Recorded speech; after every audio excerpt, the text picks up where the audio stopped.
Chegou a hora de eu apresentar para você como está o status do caso Miriam. Antes de começar, quero deixar bem claro, isso aqui não é Black Friday, lançamento de produto, marketing. Não teria problema se fosse, mas no caso não é. É um vídeo bem sério, é um vídeo, inclusive, que pode determinar o destino da Miriam e da família dela. Então eu peço a você muita atenção, que você assista com carinho e com muita atenção os próximos minutos desse vídeo. Como muita gente está chegando agora e não sabe como chegamos a esse ponto, eu vou fazer uma rápida retrospectiva. Tudo começou no debate 1 versus 30. Eu participei da edição 1 bilionário versus 30 trabalhadores. Dentre os 30 trabalhadores, Miriam estava lá. E eu já te adianto, eu não conhecia ninguém, não conhecia a Miriam, nada disso aqui é combinado. Eu não posso falar pelo programa ou pelos participantes, mas eu não sou um personagem e não sabia de nada realmente. Eu entrei naquele debate sem saber o que me esperava. Participando do debate, uma das pessoas mais acaloradas foi a Miriam. E ela partiu para cima para debater comigo ali. Dá uma olhadinha como é que foi. Porque eu sou negra, mãe de 2, baixa renda, eu já recebi salário de R$ 1.700 e atualmente eu estou desempregada só trançando cabelo. Você tem noção da diferença que é ouvir essa frase e a dor, o peso que essa palavra ela tem, o peso que essa frase que você usou agora deu? Essa frase... Impacto, é de grande impacto. A professora de ensino infantil teve que deixar lá o certificado guardado, fazer faxina, trançar cabelo, porque é a realidade que nos rodeia. Porque eu aprendi que se você começa e não termina, você não conquista. Mas eu comecei e terminei. Acabei não conquistando. E aí, tem certeza que a desigualdade não é um problema? Mesmo acalorado, eu percebi que Miriam era uma menina especial. Ela tinha alguma coisa diferente. E eu procurei me conectar com ela. Fiz algumas investidas na minha comunicação com ela para ver se eu gerava alguma conexão. Veja aí. Você tem 29 anos, eu tenho 53 anos. Eu trocaria 100% do meu patrimônio para ter a sua idade. Se você topar, eu te ajudo a sair dessa. E o fato é que ela correspondeu e disse que queria a minha ajuda. Então, quando eu terminei o debate, eu fui procurar a Miriam. Batemos um papo. Ela confirmou que queria a minha ajuda, eu dei o meu telefone para ela e fechamos que eu iria fazer um projeto com ela. Olha o brilho nos olhos da Miriam no vídeo que ela gravou logo depois do debate. Gente, meu nome é Miriam e muito em breve vocês ouvirão falar de mim juntamente com o Flávio. Tu acredita? Eu acredito. Eu também acredito. Fica de olho, guarda esse nome. Guarda. Uma semana depois eu estava em turnê com a Trinca. A gente passou por várias cidades, uma delas São Paulo. No dia de São Paulo eu liguei para Miriam. Miriam, dá um pulo lá com seu marido. Eu quero te conhecer, quero conhecer o seu marido. Ela subiu ao palco diante de 3.500 pessoas no Espaço das Américas. Olha como é que foi. Vamos dar uma salva de palmas para a Miriam que está aqui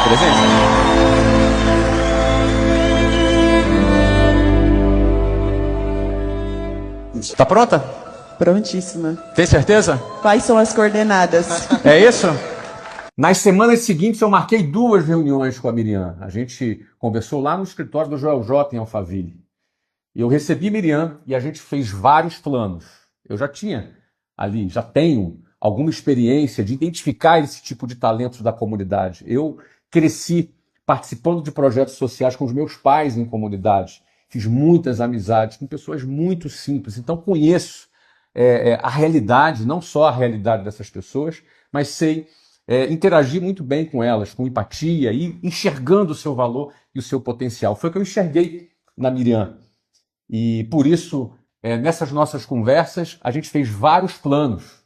Lembrando a ela que eu também fiz essa mesma investida no Edu Lira, que hoje virou um grande cara na área social, no Rick Chester também, que virou um grande comunicador. Foram pessoas que em algum momento eu interagi com elas e ajudei essas pessoas a crescerem. E eu percebi que Miriam poderia ter esse mesmo potencial. Só que uma das coisas que eu tratei com a Miriam é sobre honestidade e lealdade. Para mim, isso são valores fundamentais, principalmente lealdade.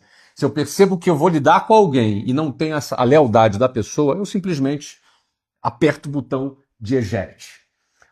E trabalhei muito esse aspecto da lealdade com a Miriam. E na semana que antecedeu as semanas que eu iria começar a agir e já ter uma diferença grande para Miriam, ela me procurou e disse que precisava me expor algumas situações, algumas verdades que não estavam claras. Ela disse que queria fazer isso, mesmo correndo todo o risco de cancelar todo o projeto, porque ela queria ser leal a mim. Ela queria colocar a coisa com verdade para, inclusive, não dar problema depois. Eu confesso a você que no momento em que ela apresentou isso, eu fiquei, de certa maneira, impactado. Mas também disse a ela que ela precisava apresentar isso também para vocês. Por isso, eu dei a ela a oportunidade de apresentar para mim quem era a verdadeira Miriam. Eu era verdadeiro no debate, mas parece que ali, no momento do debate, ela colocou algumas coisas que não eram reais. E quando ela colocou isso para mim, eu falei, então a gente também precisa expor para todo mundo que eu acabei envolvendo nisso. São milhares, milhões de pessoas que estão acompanhando o caso Miriam, inclusive imprensa está interessada no assunto. Então eu resolvi segurar esse caso, porque eu considero que, primeiro, a Miriam precisa esclarecer algumas coisas para mim, o que ela já fez, e agora também para vocês. Vamos assistir o vídeo da Miriam e daqui a pouco eu volto para fazer os meus comentários. Oi, gente. Hoje eu quero falar com vocês e trazer a atenção de vocês para perto de mim, porque eu preciso falar com vocês algo que aconteceu no decorrer do debate e eu não acho justo dar seguimento com algo sem consertar isso.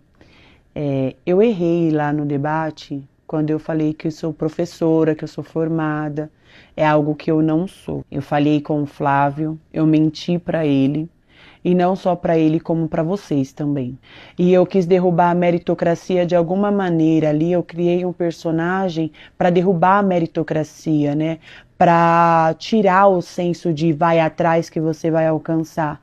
Eu não alcancei e não consegui nada porque eu falei muito, eu errei muito, né? Peguei muitos atalhos para alcançar algo. A ambição não aplicada da maneira certa não vale de nada. Que eu não acho válido só o Flávio me perdoar e jogar um pano quente em cima dessa situação e seguir como se nada tivesse acontecido, sendo que muitas pessoas não só abraçou a causa, como repercutiu o vídeo de uma maneira assim esplendorosa, que eu me surpreendi, até porque eu não sou uma figura pública.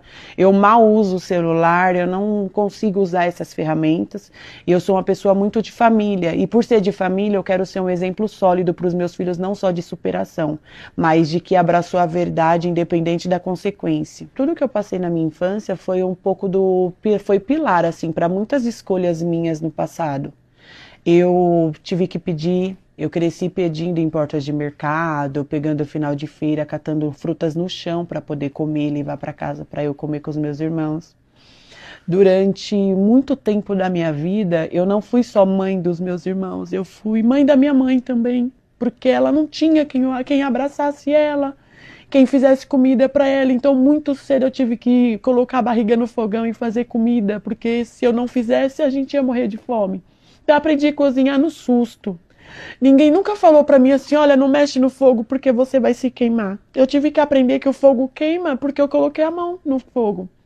Eu tive que aprender a usar muita coisa muito cedo. E assim eu tive que aprender a usar meu corpo, minhas mãos. Até os meus 16 anos de idade, eu pedia muito, vendi bala no Farol da Barra Funda, ia pra lá pra vender paçoca. Eu vivi muita coisa nessa adrenalina toda de tentar me manter. mas porque eu tinha uma certeza.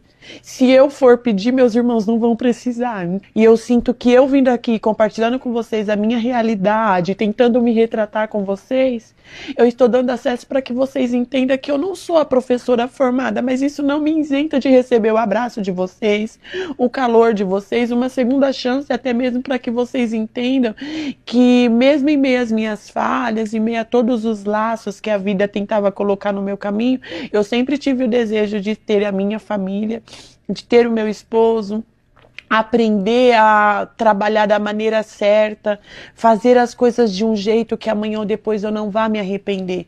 E em 2021 foi quando eu fechei as portas para todos esses lados. Fechei a porta para prostituição, fechei as portas para droga, fechei as portas para envolvimentos com muitos homens.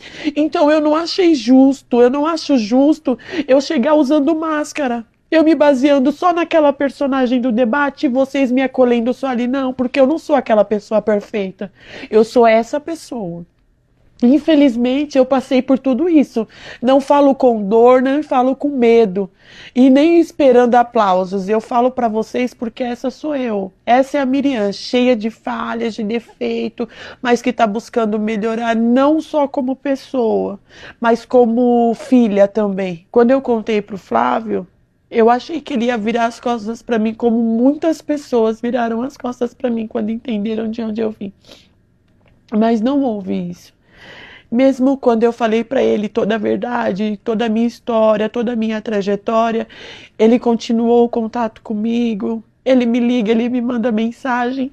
E durante mais de 2 anos da minha vida, eu nunca tive alguém que falava assim para mim. Até hoje, né? Dificilmente alguém olha para mim e fala assim, eu sou seu amigo, pode contar comigo. Eu tenho certeza que eu estou em paz, porque eu consegui trazer a verdade, a mesma intensidade que a mentira ela repercutiu. Eu creio que a verdade ela vai tomar o lugar e vai acontecer o que o Senhor ele quiser, porque ele cuida de tudo. Muito bem, é isso mesmo que você acabou de entender. A Miriam mentiu para mim. Ela mentiu também para você. Lá naquele programa, no afã do debate, querendo ali desmontar, querendo me dizer que ela fez tudo certo, mas mesmo assim deu errado. E aí, bilionário? Que explicação você dá para isso aí? Não é?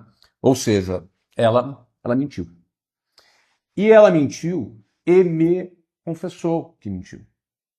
Eu queria ressaltar aqui que, obviamente, quando ela me falou isso, eu já tinha investido tempo, eu já tinha envolvido várias pessoas, eu fiquei bastante chateado quando ela percebi que não era verdade, que aquela pessoa que estava no debate estava se portando comigo como se fosse um personagem. Eu não era um personagem naquele debate, mas ela se colocou como um personagem, parcialmente como personagem.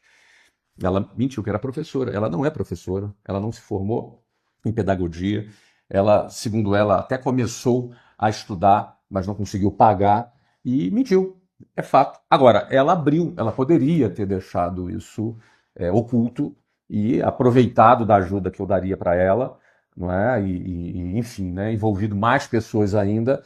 E eu elogiei ela, falei, olha, parabéns, você fez a coisa certa. Você está consertando um erro que você cometeu. E com muita coragem. Eu apreciei bastante a coragem porque ela colocou tudo a perder. E, obviamente, a partir daquele momento, eu estava completamente desobrigado a continuar a fazer qualquer projeto com ela. Era só eu avisar para todos vocês aqui, ó, gente, ela era uma personagem, ela mentiu, ó, tô fora, e acabou, eu não sou obrigado a fazer nada. Aliás, eu continuo não sendo obrigado a fazer nada e fiz porque eu quis. Foi uma coisa voluntária minha. E naquele momento eu estava absolutamente desobrigado. Mas como ela foi leal comigo, como ela falou a verdade para mim, como ela colocou tudo a perder, e não apenas falou que mentiu, mas ela decidiu abrir a vida toda dela para mim, uma vida muito difícil. Eu cortei ali, senão vai ficar muito longo. Vida muito difícil. Uma pessoa que não teve pai, mãe com problemas, com dificuldades emocionais, mentais, com depressão, com coisa muito forte. Foi violentada sexualmente durante a adolescência. Uma pessoa que se envolveu com drogas, que consumiu drogas, uma pessoa que teve ali envolvido num meio e que acabou se envolvendo com drogas, se envolveu com prostituição, por 2 anos se envolveu com prostituição, foi fazendo programas, ou seja, uma pessoa que pediu dinheiro na rua, catou comida na feira, enfim. É um pacote de problemas que correspondem à realidade, infelizmente, de milhões de outras mulheres no Brasil. Pessoas que estão numa condição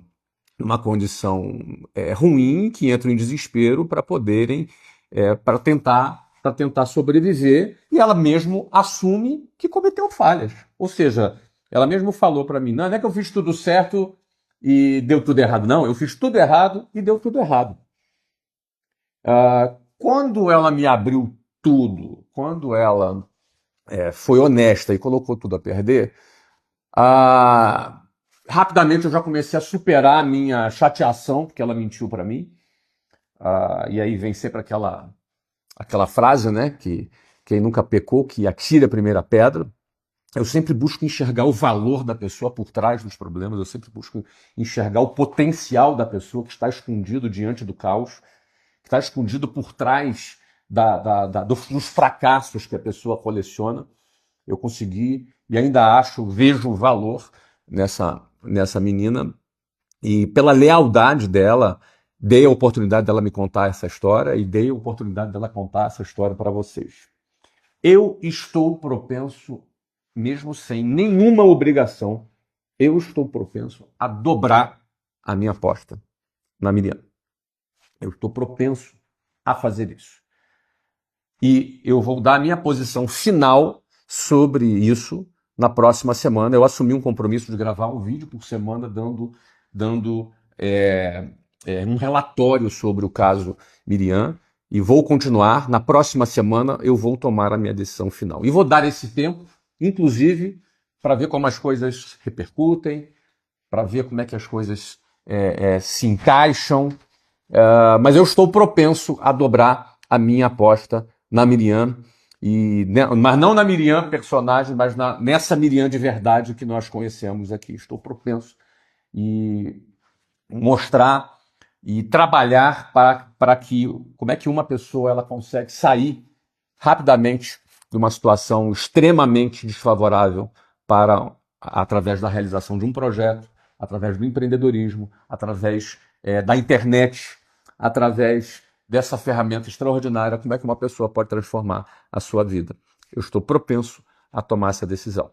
Na semana que vem, se não me engano, na sexta-feira que vem, se não me engano, dia 4 ou 5, aí vocês conferem aí, eu vou gravar um novo vídeo dando a minha posição final, fazendo minha investigação, minha diligência, continuando aqui fazendo minha diligência, não é? Afinal de contas, eu estou me expondo aqui e na hora de dar um passo, eu quero dar um passo com mais tranquilidade. E eu quero ouvir você. O que você acha? Escreve aqui no comentário. Você abraça a Miriam também? Você abraça esse projeto? Você acha que ela deve receber uma segunda chance? Você também apreciou o fato dela ter sido corajosa? Ou você acha, não, ela mentiu, ela não merece mais nenhuma oportunidade? O que você acha? Escreve aqui no comentário. Semana que vem eu estou de volta aqui.